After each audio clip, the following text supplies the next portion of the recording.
At first, it seems easy, but then in a pinch, it can be really dangerous.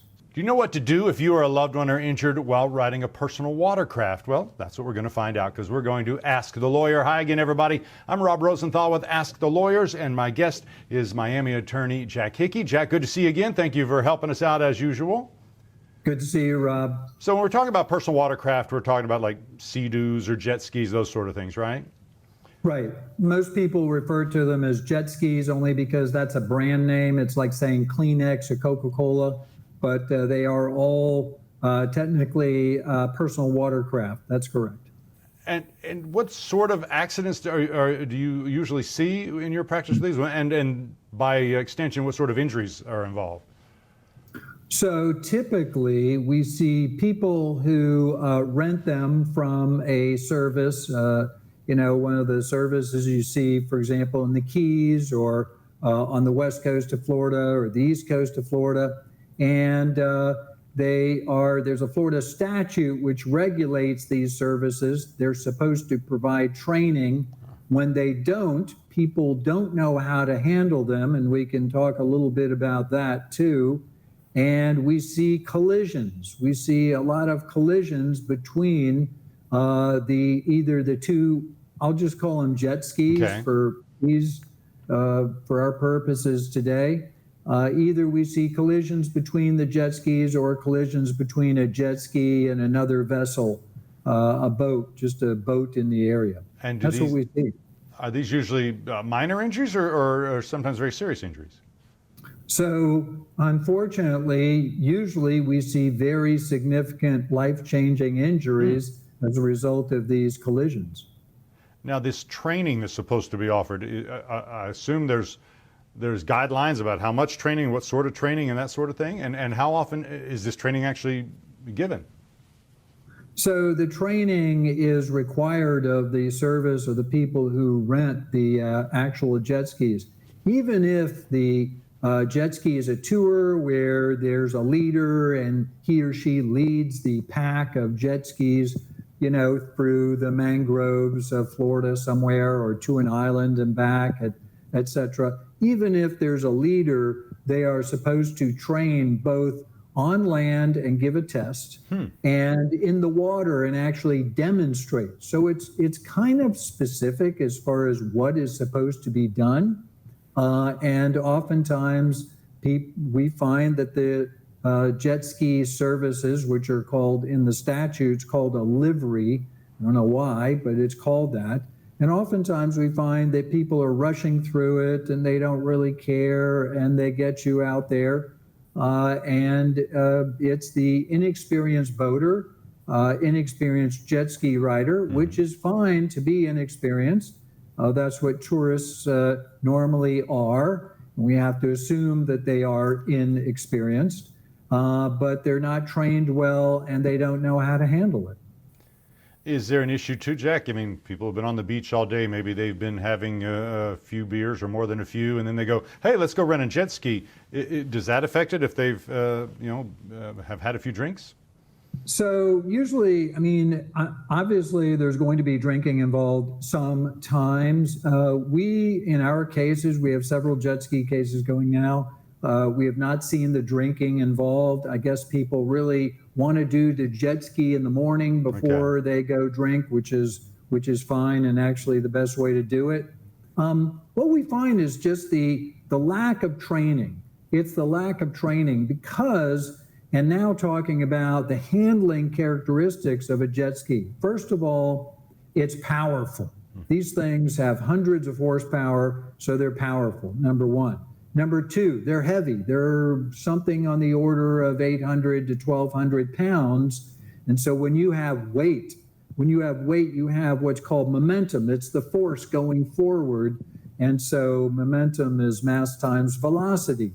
So velocity is speed, and the mass of the thing, multiplied, that's the force of it going forward. And people don't realize that, this is just a one-man, one-woman jet ski. Well, they don't realize that that's a lot of force going forward. You can't stop on a dime. There's no brakes that make you stop. That's the first thing. The second thing is turning.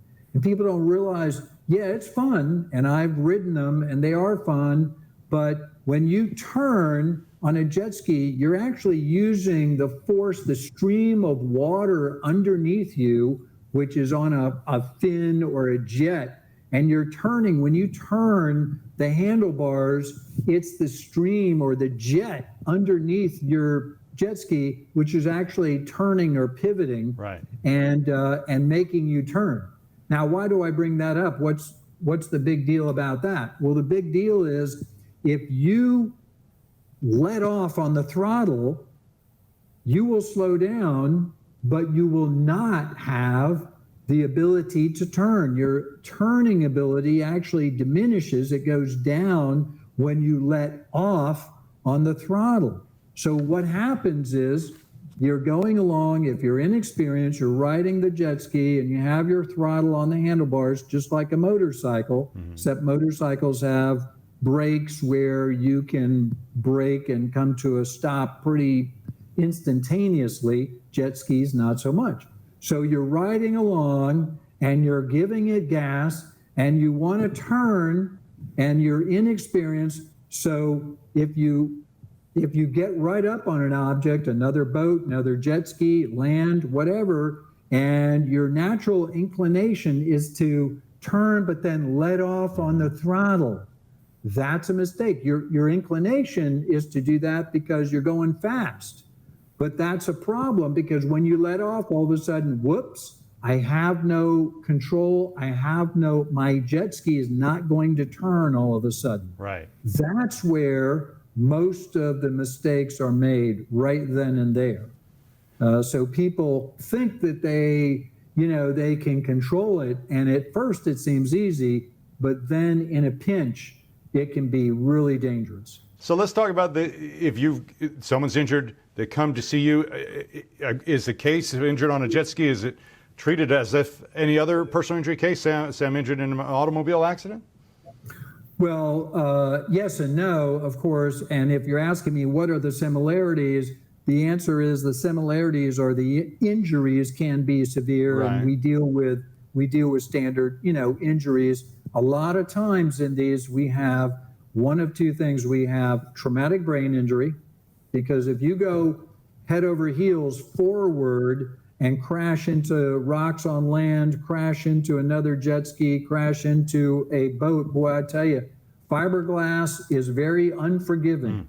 Fiberglass of a boat hull is very hard and unforgiving. I grew up around boats, and I just know it's just you fall down on boats or crash into a boat, it is very unforgiving. So we see that, and we see very significant orthopedic injuries when people, especially if the jet ski brushes up against something, if you're riding in tandem, and the operator of the jet ski, if you're the passenger and the operator brushes up accidentally against something, all of a sudden an ankle is gone or severely injured. So that's the first thing. But yes, there are differences, and key differences, significant differences. One is maritime law will apply, assuming that the jet ski is on a navigable waterway, right? Navigable waters, then maritime law will apply, because a jet ski is a vessel, right? A jet ski is a vessel, and if it's not on a lake, if it's in the intercoastal waterway here in Florida, if it's on a bay somewhere, whether it's Florida or some other state, maritime law will apply. And so all the inland rules of navigation apply, and it is very different law, completely different from a car crash. So I was getting to my question, and it's important to find an attorney who is familiar with maritime law and like yourself, is certified with that.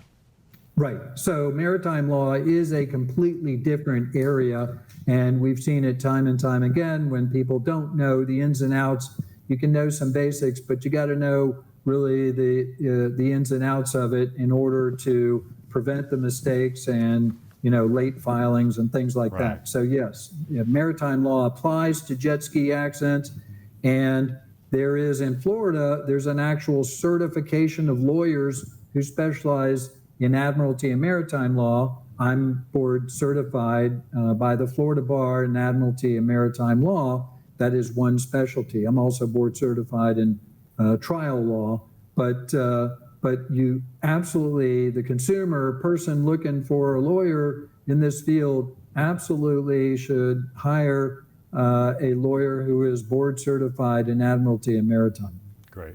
Lots of helpful information as usual, Jack. Thank you for making some time to answer our questions, and I appreciate Jake making an appearance too. Okay. Thank you, Rob. Jake, thanks you too. That's going to do it for this episode of Ask the Lawyer. My guest has been Miami attorney Jack Hickey. If you want the best information or you'd like to be able to choose a lawyer that lawyers choose, make sure to go to askthelawyer.com. Also, please take a second to click on the subscribe button at the bottom of the screen so you'll know when there are future episodes. Thanks for watching. I'm Rob Rosenthal with AskTheLawyers.com.